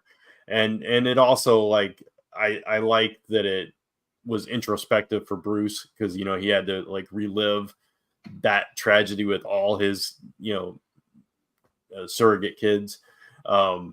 And so there was a lot to like in this issue. It was one of the better issues, and you also had connection with Bruce and Nightwing, which is not always, we don't get a lot of that, and sometimes it's strained, and you got a little bit of hint. When was I supposed to tell you? Between all this stuff going on, and that kind of thing. So I like to see them bond because we don't get to see that often. So yeah. So not a bad book. I read it. No, not at all. Yeah. And when I heard that Tom Taylor was leaving, I'm like, okay, well, I might as well just finish this freaking series at this point. So yeah. All right. Spider-Woman issue 4. They pulled a John Kent. They did. So what do you think about that? I'm still not 100% positive it actually is him, or if it's like a version of him, if they cloned him. I don't know what to feel about that. What I do like is that they kind of sidestepped the gang war stuff in this issue. It's like it's still there, but it's like they gave her own story. Hold on, my earbud just died. Can you say something? Can you hear me? Yeah. Okay. Yeah. Just want to make sure it was working. They gave her own story to follow as gang war kind of comes to a close. So I appreciated the way that was structured, that it wasn't just so steeped in the gang war stuff. I agree. Yeah. 100%. What I did like about it was, as an issue, the emotional impact that she went through, Mm-hmm. right? As a mother, seeing your Right. son that way, Yeah. not only is he been aged, but he's evil. Yeah. And him fighting her, she can't come to grips with it. It's a total like slap in the face. And I was like, oh damn. I'm like, that shit's tough right there. Yeah. That's what I liked about it. What I don't like is if it's permanent. Sorry, I'm like losing my voice. Sorry. What I don't like about it is like, what if they take that away from her? Where what I liked about the comic is the emotional aspect of her being a mom and a superhero. And I Yeah. love seeing that. And then if they take that away, then it just makes her Jessica Drew again. And I Yeah. love her going to be a mom. It's like then that whole comic book that was written by Dennis Hopeless with her Yep. being pregnant and everything doesn't exist. Exactly. No, I completely 100% agree with you. So I'm hoping that it's just like, again, either a clone or they're just completely messing with her. They've imprinted the memories, these false memories into this guy or something. Right. If Jerry's just gone and he's not and she doesn't get, I get like what kind of impact that could have on Jessica, and that could be an interesting story. But at the same time, I agree with you. It would just totally undo all of that, and that would disappoint me. I would be upset about that. Right. Okay. Let's go to our number one, which no surprise, Ultimate Spider-Man issue 2. Absolutely. Yep. Just next level comic. Doesn't Mm-hmm. even Cobra Commander is good. Don't get me wrong, but Yeah. this is just a phenomenal, phenomenal comic book. Yeah. This shows me that Jonathan Hickman is not just charts and graphs Right. and being super technical. This is a very simplistic story. It really, really is. That gets to the heart of the character. And that's Mm-hmm. what I could appreciate. The stuff that the people really want, the fans, what they want. So good. Yeah, this, like you kind of said, this changed my entire opinion on Hickman's writing. And I've never said Hickman's a bad writer. He's just not always for me. Some of his Yeah. stories just don't resonate with me. But this changed my complete opinion on his writing chops, because this is a completely different kind of story that I'm used to seeing from him. And it's got all the heart and all the emotion and just everything that you want to love in a Spider-Man story. And so, hats off for this one. Really enjoying it so far. Absolutely. All right, Bram. So I'll pass it to you for the most anticipated. Yeah, let's do it. So we only have one book the same this week, I think. And I tried to like not put like my favorite books in this. I was trying to mix it up a little bit. So it'll be an interesting list. And like all of yours were on my radar to be included as well. So and I'm sure vice versa, at least for one of mine. So I'll start with Amazon's Attack. Number 5 is my number 3. I've really enjoyed this series. It has surprised me. I love the focus on Yara Flor, Mary Marvel, Nubia, all those Wonder Woman characters. I think the balance between those, each one has had the chance to shine in this book. It's been a fun book for me so far. So cool. Sounds good. Yeah. Let's talk about your number 3, Invincible Iron Man, number 15, which I'm also enjoying.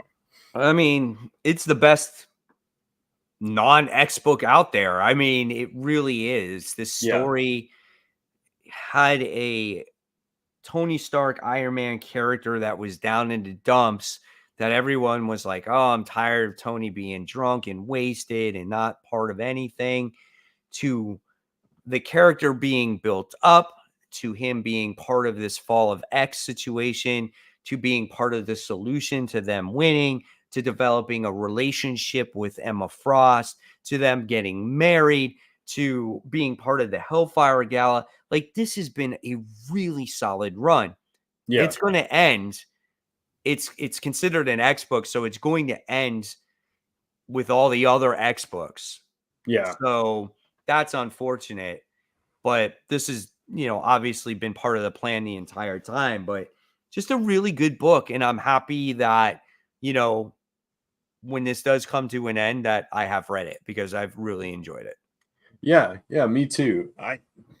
Part of me wishes or like would like to see something still continue with Tony and Emma after this. Like, I agree.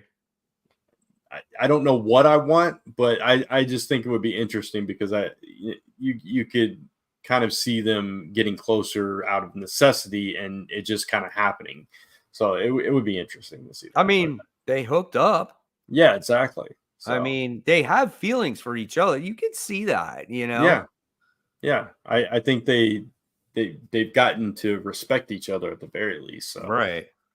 yeah, we'll see what happens with it though. All right, we'll skip my number 2, go straight to my number 1, Amazing Spider-Man number 44, just because this is the conclusion of Gang War, and I want to see how it ends, what the implications are going forward, see if Madame Mask is on top or not. I'm just curious, plain and simple. So It wasn't even about that at the end of the last issue. It was about Tombstone stopping his daughter from true, taking the territory. And, yeah, what you thought was a great Madame Mask story has not turned out to be that at all. yeah, It's just been so disappointing. This was on my top 10 most anticipated, but as a, oh, my throat hurts so bad, but as a, like my number 10, yeah, just because it's like, I'm happy that it's ending. yeah, So it's really, really frustrating to see a book that had so much promise from First Strike, from that to this, where nothing has happened. yeah. Nothing has happened. And that's what's frustrating. Yeah, no, I completely agree with you. And it's why I'm like, I got to see how this wraps up and see what they're going to do with this. So all we can do is hope that something good comes up at the end. Yeah. So your number 2 is Avengers Twilight. I'm enjoying it. I think you're enjoying it more, but it is a good read. So Yeah. I want to see how Miss Marvel like makes her way into this book now, yeah, because Captain America, it's like, "Oh, come with me." And she's like, "No." And now it's like maybe she sees that live broadcast and she was like, maybe he does care and he wants to do good. Maybe I want to be part of that fight once again. So I want yeah, to see that. I want to see that transpire in those pages. So I think this is a good book. I think it definitely will get better. That's my hope anyway. yeah, absolutely. And then the last book is my number 2, your number 1, which is Duke number 3. Um, really love this series too. G.I. Joe fans. So, that's a no brainer. But we got the tease at the end with the Baroness, and now What is she's she on the there cover. for, right? Yeah, exactly. But I love the Baroness is one of my all time favorite characters. Oh, So I I love cannot her. wait to see this version of her and what role she's going to play in the early Yeah. years of all this stuff. So, yeah. She was like one of those those cartoon characters when I was a kid, was like, I like her. Yeah, I'm like, exactly. she was like the bad girl, you know what I'm Yeah. saying? And it's Yeah, just like, absolutely. it's just funny. I liked her better than any of the other female uh Joes. Oh Like, I yeah. liked her better than Lady J. Yeah, I it's like liked Scarlet who? Yeah, I I like liked Scarlet, but Scarlet, yeah. but I Yeah. was just like, freaking Baroness, man. And I'm Yeah. like, she's nice. I like her. She So may be the reason, like I've always had a thing for dark hair for brunettes. yeah, Maybe that's yeah, why. it could be. Yeah, it very Maybe it well all could stems be. back to the Baroness. Yeah, That's funny. she's the bad girl. That's Yeah. it's so funny. But yeah, I'm interested to see why she's in there also. Great book, man. Great book. Yeah. Just everything that's here in the Energon universe is so good. Yeah, it I is. love being a part of that right now. Absolutely. Yeah, it's just not what I expected in the best way, so it's so cool. Yep. So good. It's But like that's it.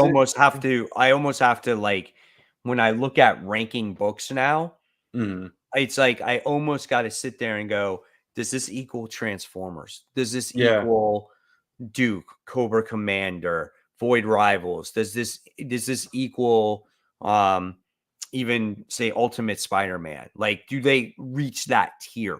You Yeah. know, because you look at comics a different way now. There's this one level, and then there's that higher tier. You know. Yeah, exactly. And it's like it was the same thing when Do a Power Bomb was coming out. I was like, does anything I read measure up to that? Maybe, maybe not. It's really interesting when you have multiple books that are on that level too. Mhm. So right now we got, like you said, Transformers and Ultimate Spider-Man, and it's just like, okay, these. I don't know. It's just it makes it fun. It makes it fun to be a comic reader right now. So Yep. All right. So that is about it. So, guys, thank you so much for watching. We had a great audience tonight. Thank you for all your comments, your questions. Hopefully, you get to see this post live if you haven't caught it live. But it was great conversation talking about these comics, Ultimate Spider-Man, our thoughts on the character going forward. And hopefully next week, all three of us will be on here. And of course, guys, don't forget to give this video a thumbs up before you hit your way out. And don't forget to hit the bell for notifications. Follow me on Comic Book Corner 2.0 if you haven't already. Follow Brant over on @OnlyGoodComics on his YouTube channel. And follow Cat Comic Uno as well.